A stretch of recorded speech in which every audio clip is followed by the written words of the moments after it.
Documents we've obtained show the Alberta government is considering 3 different pipeline routes through northern BC. The files offer a first glimpse into where a new major oil pipeline could be built.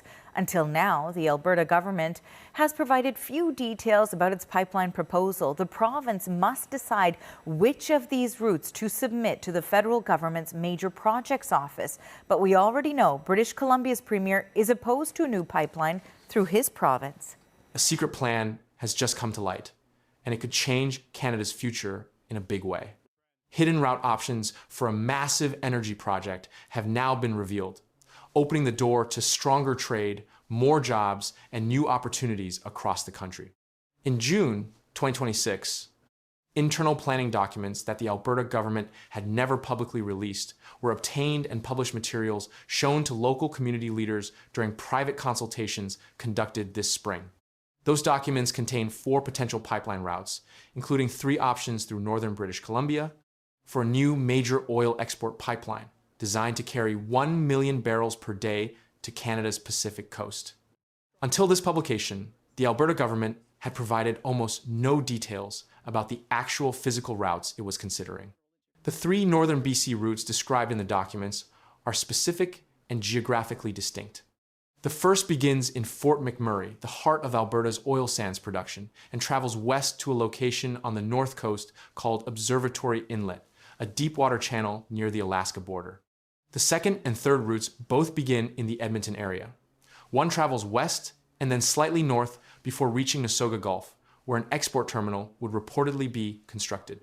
The third option also begins in Edmonton, moves west through the Rocky Mountains, and then splits, with one branch heading to a location north of Prince Rupert and the other continuing along the approximate alignment of the previous Northern Gateway pipeline proposal to reach Kitimat. A fourth route through southern BC to a port in the Vancouver area is also under consideration, though the northern options dominate the documented planning materials.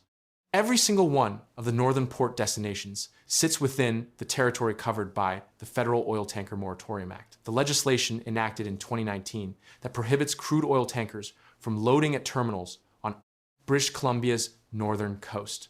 The moratorium was designed specifically to prevent large-scale oil export infrastructure from developing on the northern BC coast in response to long-standing environmental and Indigenous concerns about tanker traffic in the Dixon Entrance, Hecate Strait, and Queen Charlotte Sound.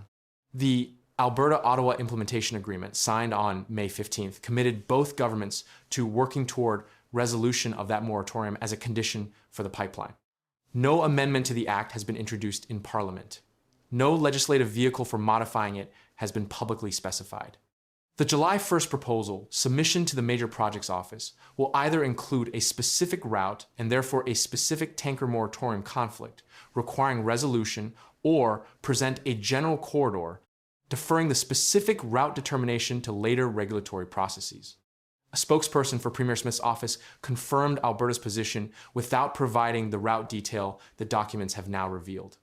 Alberta's government is still finalizing our proposal for a 1 million barrel per day pipeline to Canada's west coast for submission to the Major Projects Office by July 1st.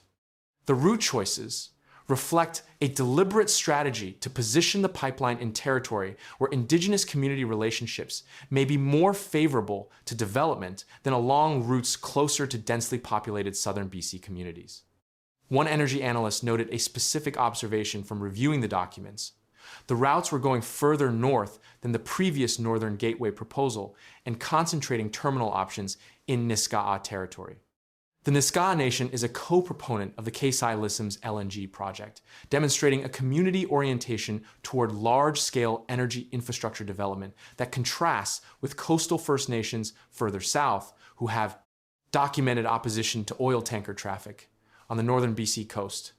Kasai-Lissam's LNG is a proposed liquefied natural gas export facility on Nisga'a territory near Observatory Inlet, one of the northern coast locations that appears in the planning documents as a potential terminal site.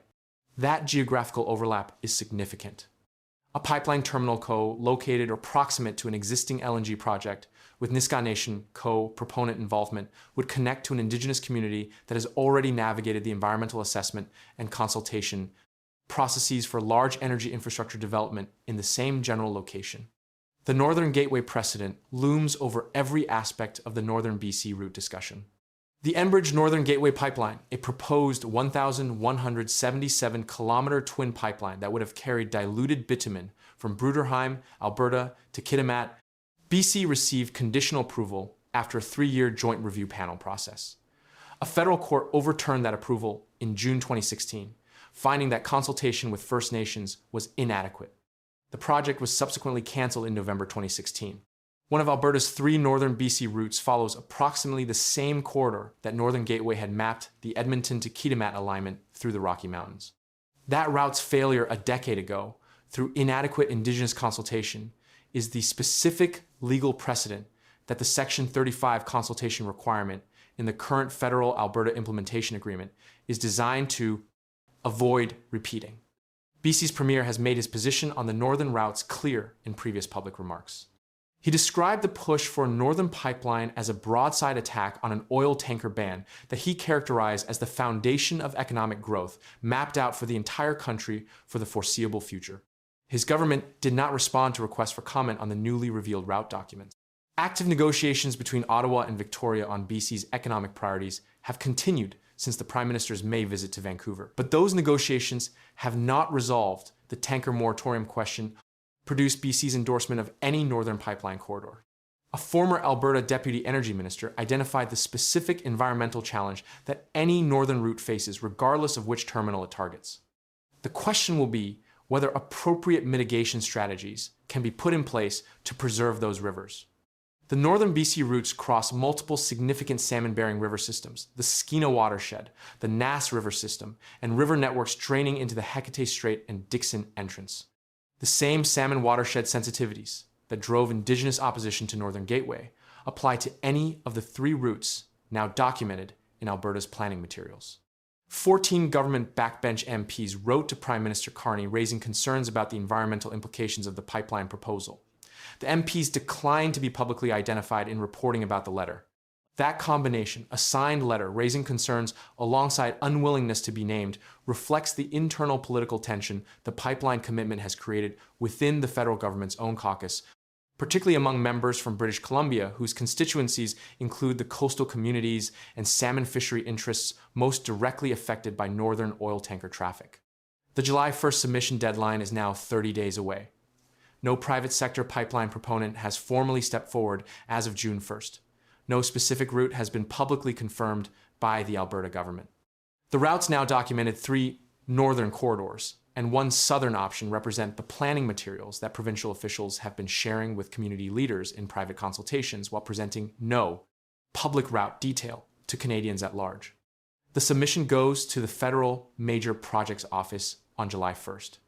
What it contains on the question of route will determine whether the October 1st National Interest Designation timeline and the September 2027 construction start that analysts have characterized as the best case scenario has any practical prospect of being realized.